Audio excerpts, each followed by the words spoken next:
హజరత్ అనస్ రజియల్లాహు తఆలా గారు చెప్తున్నారు, ఒక వ్యక్తి ప్రవక్త సల్లల్లాహు అలైహి వసల్లం దగ్గరకు వచ్చి నాపై హద్ వాజిబ్ అయిపోయింది, నాకు శిక్ష ఇవ్వండి అని చెప్పారు. హద్ అంటే ఏంటంటే ఇస్లాం గవర్నమెంట్ అప్పుడు ప్రవక్త సల్లల్లాహు అలైహి వసల్లం గారు ఉన్నప్పుడు, ఇప్పుడు మక్కాలో కూడా ఆ రకంగా చేస్తున్నారో లేదో తెలియదు. ఇస్లాం గవర్నమెంట్ లేదంటే ప్రతి ఒక్క తప్పు పనికి అక్కడ శిక్ష అనేది ఉంటుంది. ఇక్కడ ఏదైతే శిక్ష ఎలా ఇస్తున్నారో అక్కడ శిక్ష అనేది ఉంటుంది.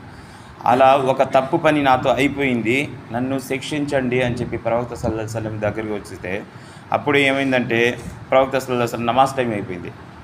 సో ప్రవక్త సల్లల్లాహు అలైహి వసల్లం గారు నమాజ్ చదివించారు. ఆ వ్యక్తి కూడా అతని వెనక నమాజ్ చదివారు. చదివిన తర్వాత మళ్ళీ నమాజ్ అయిపోయిన తర్వాత ఆ వ్యక్తి మళ్ళీ లేచి నిలబడి నాపై నన్ను శిక్షించండి, నాతో ఈ రకంగా తప్పు అయిపోయిందని చెప్తే ప్రవక్త సల్లల్లాహు అలైహి వసల్లం గారు చెప్పారు, మాతోటి మీరు నమాజ్ చదవలేదా అని చెప్పి. అవును చదివానయ్యా అని చెప్పి. ఈ నమాజు మీ పాపాలని తొలగేసింది, మీపై హద్దు శిక్ష అనేది ఏం లేదు, మీరు వెళ్ళిపోండి అని చెప్పారు. ఏం చెప్పారు? మాతోటి మీరు నమాజ్ చదవడమే మీకు ఏంటంటే ఈ పాపాలని తొలగించేస్తుంది. దీని ద్వారా ఏం తెలియజేయాల్సానంటే, ఎప్పుడైనా మనతో పాపం పని ఏదైనా జరిగిపోతే దాని తర్వాత ఏం చేయాలంటే నేకి పని చేయాలి. ఏదైనా తప్పు జరిగిపోతే తప్పు తర్వాత నీకి చేయాలి.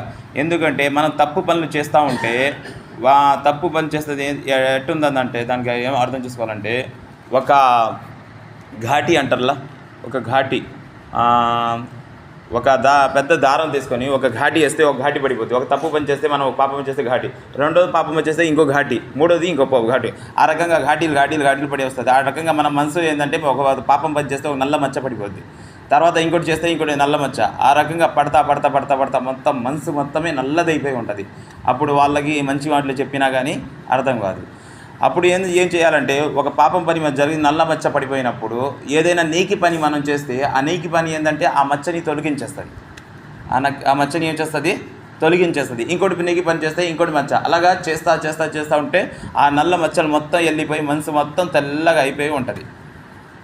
అందుకని ఏదైనా పాపం పని జరిగినప్పుడు ఏం చేయాలంటే ఒక నేకి పని చేయమని చెప్పి ప్రవక్త సల్లల్లాహు అలైహి వసల్లం గారు ఈ హదీస్ ద్వారా మనకు తెలిసింది. ఆ వ్యక్తి ఏంటంటే, ఆ సహాబీ ఏంటంటే ఏదో వారితో ఏదో పాపం పని జరిగిపోవడం వల్ల ప్రవక్త సల్లల్లాహు అలైహి వసల్లం దగ్గరికి వచ్చేసరికి ప్రవక్త సల్లల్లాహు అలైహి వసల్లం గారు ఏం చెప్పారు? నమాజ్ చదివించారు. నమాజ్ చదవడం మంచి పని, నేకి పని. ఈ పని చేయడం వల్ల వాళ్ళు చేసిన పాపం పని ఏంది తొలగిపోయిన వల్ల ప్రవక్త సల్లల్లాహు అలైహి వసల్లం గారు చెప్పారు, మీరు నాతోటి నమాజ్ చదివారు కదా, దీని బదులు ఈ నమాజే మీ పాపాన్ని తొలగించేసింది, ఇప్పుడు మీపై శిక్ష అనేది ఏముండదు అని చెప్పి తెలియజేశారు. నమాజ్ అంటే నమాజ్ చదవడం వల్ల పనులు తొలగిపోతాయి. ఫజర్ నమాజ్ చదివిన తర్వాత